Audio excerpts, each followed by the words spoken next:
Mr. Kirolos, thanks very much for your time today. I mean, we heard in that report there, and Save the Children has said, Yemeni children are facing a triple threat, not just bombs, but also hunger and disease. Yes, obviously the toll of this 3.5 year war has especially been felt by children. Right now, as in the report that you have, we're looking at right now 4.2 million children at risk of famine.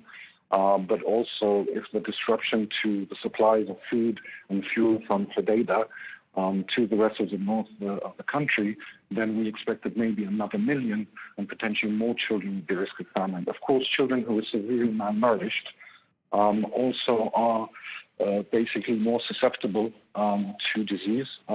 We are looking at now in terms of a spike in the number of cholera cases. These have increased over the last consecutive 12 weeks. And obviously, if a child is severely malnourished and catches cholera, then they're more likely to die. So yes, it's been quite a terrible period for them, and we do feel that, again, if there is a disruption to the port, if it no longer becomes functional, if supplies can't come in, and then routes out of Hodeida, then the situation for children will be much worse.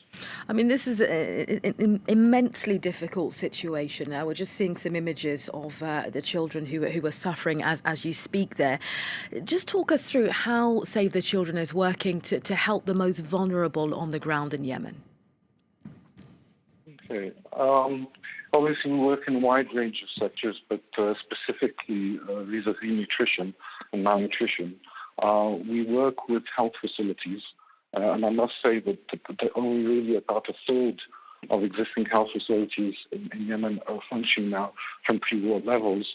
But we work with health facilities, health clinics and hospitals to be able to provide both supplementary feeding and therapeutical feeding for those children that are really malnourished.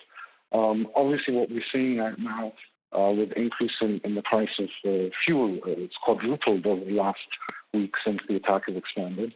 Also, the price of food is the families are having to make some very, very difficult decisions vis-a-vis how they spend their money.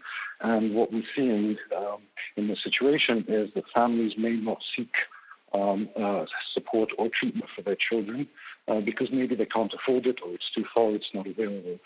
And in some instances, we've seen families come in very late after the child has been severely malnourished and has a lot of complications as well.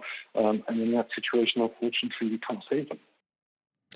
I mean, just a final question for you, Mr. Kirolos. Save the Children is urgently seeking additional support for the responses in Yemen. How can people help? What are you wanting people to do?